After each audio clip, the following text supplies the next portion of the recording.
Salut, tu vois, c'est la fin, on se retrouve pour une toute nouvelle vidéo Lego Magazine aujourd'hui. Magazine Lego Ninjago Dragon Racing du mois de février 2026. Magazine très attendu pour cette année 2026 avec la fun de cure. Du coup, une fun très attendue que tout le monde voulait avoir dans ce magazine. Et c'est enfin le cas.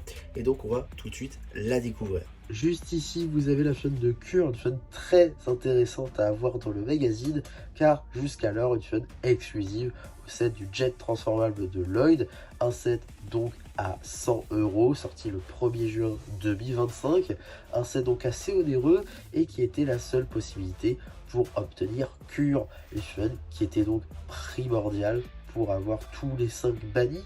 Donc l'avoir dans ce magazine, c'est quand même plutôt cool, à la fois pour ceux qui n'auraient ni l'argent pour le set du robot de Lloyd, ou alors pour ceux qui voudraient faire des customs. Dans mon cas, par exemple, pour avoir plusieurs versions de cure différentes pour pouvoir faire toutes ces versions qu'on voit à travers la saison 3. Donc voilà, plutôt cool d'avoir ce magazine. Maintenant, si on revient à la Fionne en elle-même, le chapeau, elle le partage avec la Fionne de Rox. À noter Rox qu'on va également avoir dans le magazine Ninjago Legacy. Donc oui, on aura eu tous les bannis dans le magazine. Et ça, c'est quand même plutôt cool. Ce qui est de la tête, ce sera donc une exclusivité à cette figurine.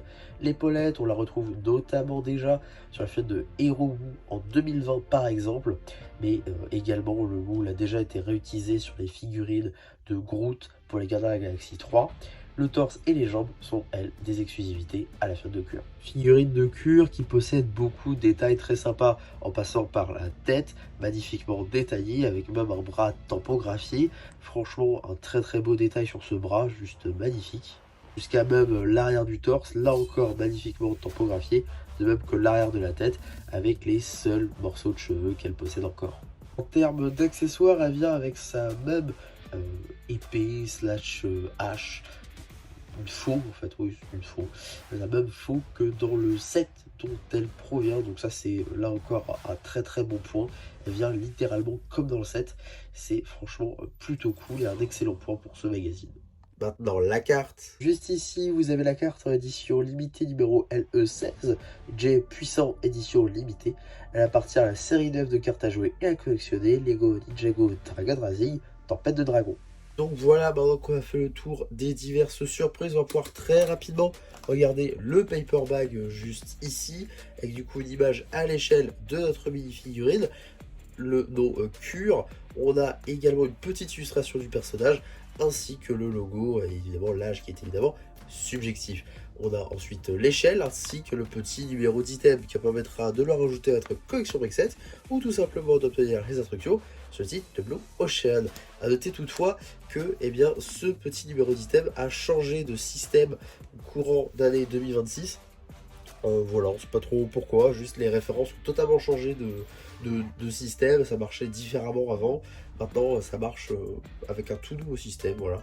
Donc on ne sait pas combien de temps ça va durer, on ne sait pas si on reviendra un jour à l'autre, voilà, c'est très secondaire, je vous l'accorde, mais c'est là. Ensuite, on a un magazine au format classique à 6,99 €, également du coup un prix classique, ça c'est cool. Ils auraient pu faire comme dans le magazine Dreams finalement et augmenter le prix du magazine. Là, ils ne l'ont pas fait, donc c'est plutôt cool de la part de Blue Ocean à ce niveau-là. On a ensuite donc une petite publicité pour le magazine Minecraft que je me suis également procuré. La vidéo normalement sortira le lendemain, au moment où cette vidéo-là est sortie. Donc voilà. On a ensuite le sommaire avec visiblement un petit nouveau dans le sommaire, c'est retour sur les 15 ans. Voilà, donc, avec les moments les plus marquants de Cole, du coup, pour ce numéro, à voir ce qu'on aura la prochaine fois. Et vu qu'on a également arrivé sur des magazines DR4, eh bien, on a le poulet qui a changé aussi. On a maintenant un poulet monstrueux, donc ça c'est plutôt cool, qui fait évidemment écho aux monstreuses élémentaires. On a ensuite la seconde page avec ici une double page carrément dédiée au personnage de Cure, hein, évidemment membre des 5 bannis, qui est là donc la maîtresse élémentaire de la décomposition.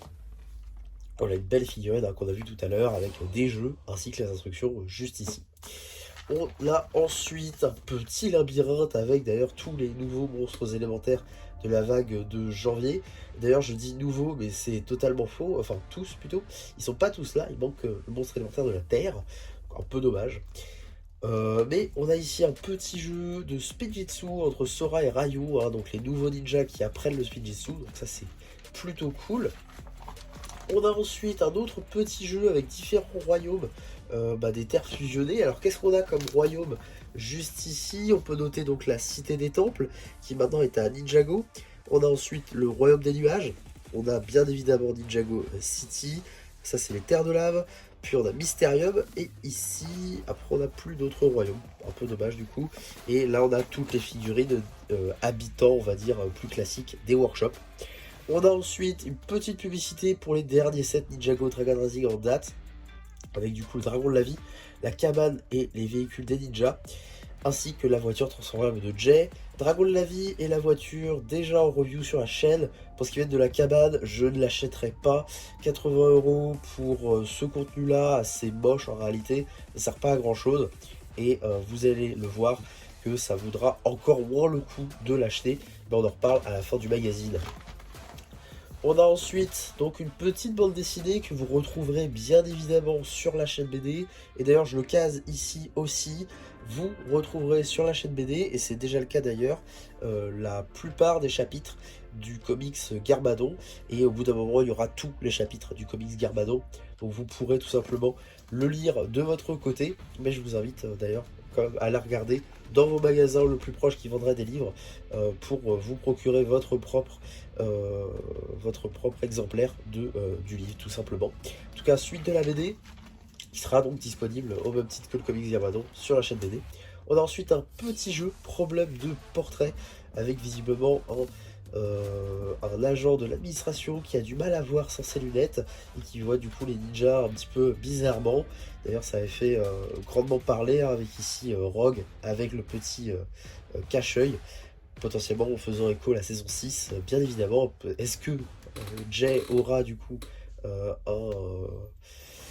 un cache-œil dans Dragon Racing saison 4? On verra ça, mais du coup ça voudrait dire une nouvelle tête alors qu'ils viennent d'en refaire une. Un peu bizarre je trouve. En tout cas, on verra ça. On a ensuite ici le réveil, le dragon qui est en toi, pardon, donc c'est la forme dragon qui sera évidemment centrale dans cette saison 4. On a le retour des posters des 15 ans avec du coup les ninjas, ici Cole et Zayn dans leur tenue pilote, ZX et NRG. Donc vraiment 2011-2012, il fait vraiment écho aux 15 ans de Ninjago. Et ça c'est cool. Puis on a la suite du poster avec Lloyd, ainsi que la page dédiée à l'abonnement juste ici, avec du coup le magazine que je suis en train de vous présenter, ainsi que le dernier magazine Jago Legacy en date avec Rogue et Zarkt. A noter un truc plutôt intéressant, c'est que Rogue n'avait pas eu son chapeau, il avait eu le chapeau de Noct à la place du moule, en fait, du même moule que Cure.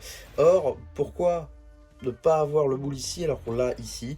Je sais pas si c'est un problème de couleur, je sais pas si c'est un problème de budget, je sais pas honnêtement, mais du coup ça fait un peu bizarre je trouve. Mais bon voilà, petit truc à noter comme ceci. On a ensuite tout simplement la suite de la BD. Voilà, donc on passe rapidement dessus. Fin de la BD avec du coup des petits jeux sur le thème bien visiblement de l'équipe de Kai, Jay et Nia qui ont été séparés à la fin de Dragon Rising saison 3 bien évidemment, donc ça c'est plutôt cool. Alors, les inventaires sont devenus incontrôlables, donc ils sont bien après du coup Dragon Rising saison 3, après qu'ils aient perdu leur pouvoir, ou en tout cas qu'ils puissent plus les utiliser correctement. Ça c'est plutôt cool. Alors est-ce que on n'aurait pas euh, des petites théories, ou en tout cas des petits indices sur où est-ce qu'il se serait craché, puisque ici, là, que se passe-t-il? Alors, qu'est-il arrivé au pouvoir des ninjas? On ne sait pas exactement pour l'instant, mais l'invocation du dragon arche semble avoir contrarié les dragons sources, au point de rompre l'équilibre des terres fusionnées et de perturber les pouvoirs des ninjas à la même occasion. Ok, donc ça ne nous avance pas, on en saura sûrement plus dans Dragon Rising saison 4, bien évidemment. En tout cas, puisque c'est les 15 ans évidemment, on va avoir un petit top des meilleurs robots en fait qui sont sortis. Alors, du coup, on a le... Oula, Frankenstein, ouais, ok. j'allais lire autre chose, mais c'est pas grave. Donc on a évidemment le robot Samurai X possédé, du coup, de la saison 5. On a ensuite le robot grimpeur de Kai, le robot ultra combo de Zane, le robot de l'impératrice de Béatrix, le robot d'or de Lloyd de Legacy, le robot de Ronin, qui c'est vrai pour le coup avait un design assez sympa, assez unique finalement. Le robot du Samurai X de Pixal, le premier robot du Samurai X donc de 2012, le dernier robot du Samurai X, donc c'est un peu un robot titan pour, euh, pour Nia. Et on a également les robots élémentaires qui, c'est vrai, n'étaient pas les plus chers, n'étaient pas les plus imposants, mais qui marchaient quand même et qui avaient des fonctionnalités plutôt sympas. Donc plutôt cohérent, je trouve, de les avoir ici. Bon, ça m'étonne un petit peu qu'ils aient pas cité le plus gros robot Ninjago jamais fait, alors qu'ils le survendaient en 2024. Donc ouais, un peu bizarre qu'il ne l'ait pas ressorti ici. Peut-être qu'il sortira dans les meilleurs véhicules de je ne sais qui. À voir. En tout cas, bah tiens, le choc des titans, effectivement, avec du coup les robots titans des ninjas. Alors ici, on a le robot titan de Cole, justement, dont on parlait tout à l'heure. Le robot titan de Jay, le robot titan de Zane et le robot titan de Lloyd, qui bientôt aura une version remasterisée avec Ninjago Legacy à partir du 1er mars 2026. On sera évidemment là pour en parler, parce que j'ai d'ores et déjà précommandé le set. Alors ici, on a des infos sur les cartes de la série 9, voilà, les nouvelles cartes les plus rares. C'est des petits duels, un peu comme sur la série 5, ça c'est cool. Et des cartes vraiment stylées ici, j'en ai déjà quelques-unes, qui sont plutôt sympas. En tout cas, avant de passer au prochain numéro, on va tout de suite parler des publicités qu'il y a autour. En commençant tout d'abord par celle-ci, pour le dernier magazine Lego Star Wars en date, avec le Night Trooper. Fait que je trouve plutôt sympa, même si on aurait tous préféré le casque en blanc bien évidemment, le casque en gris fera très bien l'affaire et augmentera considérablement notre armée de Night Trooper qui peut-être pour certains, si comme moi vous prenez qu'à chaque fois un exemplaire de chaque set, vous n'en avez pas beaucoup à la fin, donc ça en fait toujours un de plus, c'est plutôt cool. Ensuite, en termes de deuxième publicité, ce sera tout simplement pour les cartes Ninjago Dragon Racing série 9, dont je continue à vous sortir des ouvertures. Je crois qu'on arrive bientôt à la dernière dans les shorts. Donc voilà, vous avez une ouverture pour chaque, globalement pour chaque pack. Et voilà, tout simplement. Donc si ça vous intéresse, je vous renvoie vers la playlist ouverture ou alors dans l'onglet shorts, bien évidemment. Et donc, qu'est-ce qu'on a dans le prochain numéro du magazine Lego Ninjago Dragon Racing, c'est-à-dire pour le mois de mars 2026? Nous aurons donc notre première figurine Dragon Racing saison 4 avec Dragon J, aussi appelé J forme Draconus. Globalement, c'est une super figurine et une super inclusion dans le magazine. Le fait d'avoir cette figurine la rend plus du tout exclusive au set à 80€ dont on a parlé tout à l'heure. Et moi qui ne veux pas l'acheter parce que je trouve ce set juste horrible, en fait il n'y a pas grand chose à sauver dans ce set et le prix est juste pas ouf. Donc voilà, je me suis pris Euphrasia sur Brickstore et maintenant ça me permet d'avoir un Dragon Jet complet et donc de compléter le full set des figurines de janvier sans avoir acheté ce set à 80€. Donc ça, je trouve ça plutôt cool honnêtement et je pense qu'il sera plutôt apprécié globalement ce set là. En plus il me donne même les épaulettes et ça c'est cool. Donc non, franchement une super inclusion, très très très content de pouvoir enfin l'avoir. On aura évidemment une carte, d'ailleurs la numéro 13, je sais pas du tout pourquoi est-ce qu'on est passé de, je crois que c'était la 12 du coup, hein, la 12 à la 16 dans ce magazine là, aucune idée. En tout cas on repasse à 13 du coup, ça c'est cool. Et le prochain top, ce sera un top des figurines, donc là aussi plutôt intéressant, à voir les meilleures figurines qu'ils nous proposeront. Je vois déjà de magnifiques figurines là dans ce qu'ils nous proposent, même si évidemment on verra le top quand ça sortira le 18 mars. Il faudra encore attendre un petit peu. Globalement pour cette année 2026, il y a pas mal de choses à dire en ce qui concerne les magazines. On se retrouve tout d'abord avec des magazines plutôt cool, avec du coup juste ici, on a vu en janvier Tyr qui était une figurine plutôt intéressante, même que peut-être un peu classique, hein, le draconique, on en a déjà eu beaucoup dans le magazine Ninjago classique ou Ninjago Legacy. Bon, il y avait juste le casque qui changeait, mais ça restait comme une figurine qui restait exclusive au Jet de l'œil, aussi un set à 100 €. On a maintenant la chaîne de cuir, beaucoup plus intéressante, et qui va permettre à beaucoup plus de fans de mettre la main dessus, et ça c'est cool. Et du coup maintenant on va avoir une chaîne de 2026 qui plus est, hein, avec Dragon Jet, donc voilà, une inclusion plutôt intéressante dans ces magazines. Dommage vraiment qu'on n'ait pas eu Frac, ça aurait pu être un combo parfait. On espère toujours un futur magazine potentiellement, une fois qu'on aurait rattrapé un retard, ou alors un magazine comics qui pourrait sortir dans les prochains mois, ça pourrait être plutôt intéressant. En tout cas, voilà pour ce magazine. Je vous invite vraiment à chercher dans votre presse la plus proche si vous voulez mettre la main dessus, parce que quelque chose me dit qu'il ne va pas rester longtemps.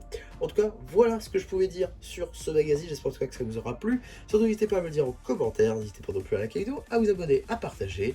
Et moi, c'était MC, qui espère que cette vidéo vous aura plu et qui vous dit bye bye.